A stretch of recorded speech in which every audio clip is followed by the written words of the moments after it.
Qualquer revolucionário está de acordo que é necessária uma revolução. Mas o que é uma revolução?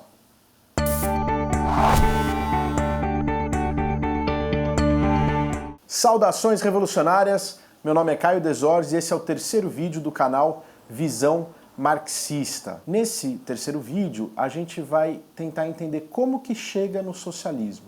Do ponto de vista dos reformistas, é possível chegar ao socialismo com reformas graduais no sistema capitalista, né? Então a gente vai melhorando aos poucos o capitalismo até que um dia ele vai se tornar o socialismo. A gente vai acordar de manhã e vamos estar no socialismo. Já do ponto de vista marxista, não é possível chegar ao socialismo sem uma revolução. Os marxistas não acreditam que os capitalistas vão entregar a propriedade dos meios de produção só porque está melhorando a sociedade e eles vão chegar à consciência de que é necessário distribuir a riqueza deles para todo mundo. Os marxistas compreendem que é necessária uma revolução proletária, ou seja, que a classe trabalhadora tome em suas mãos o poder, a propriedade dos meios de produção e estabeleça um novo tipo de sociedade, que é uma sociedade socialista.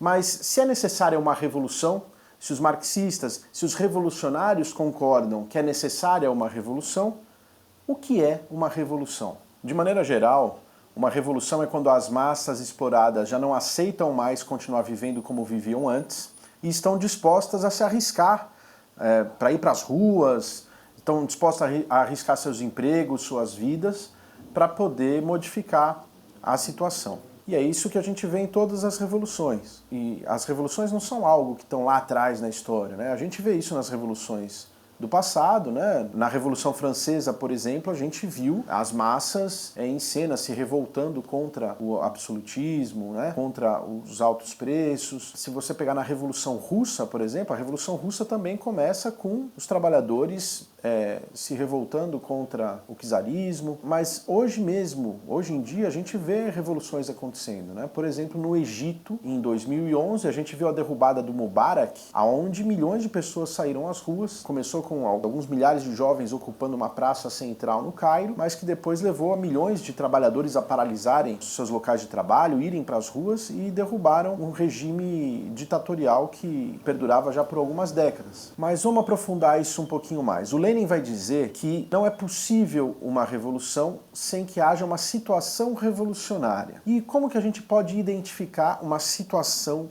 revolucionária? São principalmente três características. A primeira delas é que a classe dominante não é mais capaz de continuar governando a sociedade como fazia antes.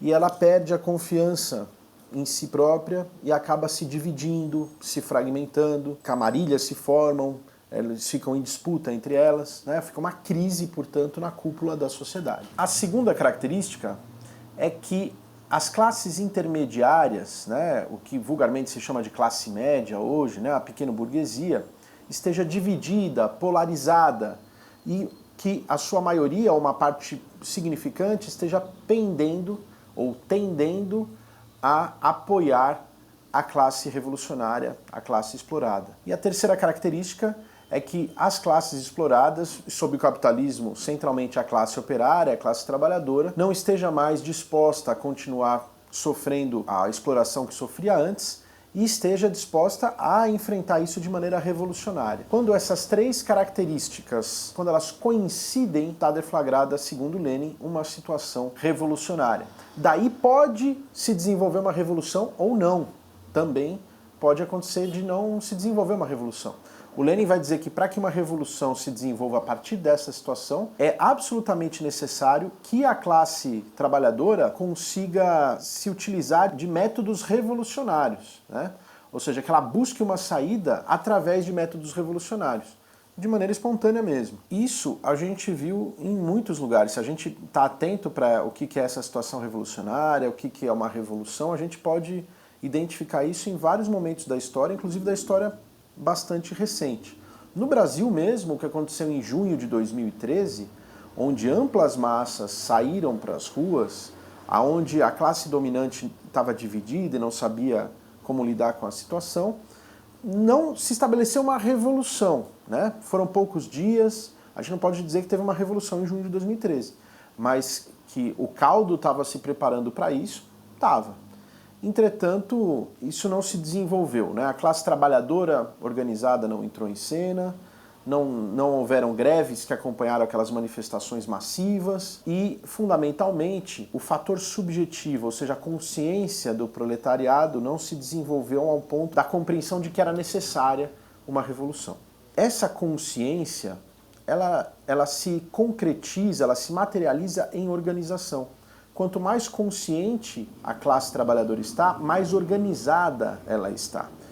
E ela pode se organizar em sindicatos, em conselhos, em assembleias populares, em organismos de duplo poder, e ela também pode e deve se organizar em partido político, em partido operário. E isso é um fator bastante importante para a gente entender quando que uma revolução pode ou não chegar à vitória. Para uma revolução ser vitoriosa do ponto de vista do marxismo, ou seja, uma revolução socialista, é necessário que haja uma vanguarda, uma direção da classe trabalhadora que consiga ter clareza do que é necessário ser feito. Ou seja, é preciso que haja um grupo da classe trabalhadora que indique para onde ir, o que deve ser feito e que consiga ganhar a tempo a confiança da maioria da classe trabalhadora, para poder dirigir a classe trabalhadora para o que deve ser feito. O Lenin, o Trotsky vão dizer, portanto, que é necessário um partido operário revolucionário, né? Ou seja, que a consciência da classe trabalhadora se materialize em organização partidária, em partido revolucionário. Isso é fundamental na análise marxista e na história isso está bem colocado. Aquela primeira revolução que conseguiu a vitória de colocar os trabalhadores no poder de uma nação, de um país, que foi na Rússia, ela conseguiu fazer isso através do Partido Bolchevique. Sem o Partido Bolchevique não teria acontecido a Revolução de Outubro de 1917, embora a Revolução de Fevereiro estava em pleno vigor. Ou seja, existia uma revolução que aconteceu sem o Partido Bolchevique, uma revolução que estava se desenvolvendo, mas que ela seria derrotada. Ela não conseguiria ter levado o proletariado ao poder se não fosse o seu partido, a sua fração mais consciente, organizada em partido e apontando o que fazer, para onde ir. O Trotsky vai dizer: toda revolução é impossível até tornar-se inevitável. Que, na maior parte do tempo, os revolucionários lutam por algo que hoje é impossível. Hoje, no Brasil, é impossível fazer uma revolução. Embora nós, revolucionários, marxistas, tenhamos que dizer é absolutamente necessário. A gente defende a revolução, mesmo sabendo que agora não dá para fazer. Isso não quer dizer que amanhã não vai dar para fazer, ou depois de amanhã. A gente não tem como prever quando que os diversos fatores vão coincidir na história para estabelecer uma situação revolucionária e se a gente vai conseguir desenvolver as condições de maturação da vanguarda da classe operária para que possa dirigir a classe trabalhadora para a vitória a tempo. Então, tudo isso não há como prever de maneira precisa, mas a gente defende essas ideias por entender que quando isso se tornar possível, será inevitável. Quando as condições todas coincidirem, não há força na Terra que possa impedir uma revolução de acontecer. Eu acho que com isso a gente avança para entender melhor o que é uma revolução socialista, ou seja, aquela que levaria ao socialismo, e como que uma revolução pode ser vitoriosa. Ou seja, está colocada para a gente na ordem do dia, está muito atento para observar essas características quando elas coincidem na sociedade e construir consciência de classe através de organização, construir organização revolucionária, construir partido revolucionário dos trabalhadores em cada país. É necessário que isso seja feito em cada país, porque a revolução não conduzirá ao socialismo num país só. Então é preciso fazer a revolução em cada limite aí dos estados nacionais, mas sempre buscando levar essa revolução ao plano internacional. Espero que esse vídeo tenha sido útil. Se você gostou desse vídeo, não esquece de dar um joinha, se inscreve no canal, espalha para todo mundo. Se você não está vendo esse vídeo no YouTube, procura lá no YouTube o canal Visão Marxista, se inscreve lá e até o próximo vídeo.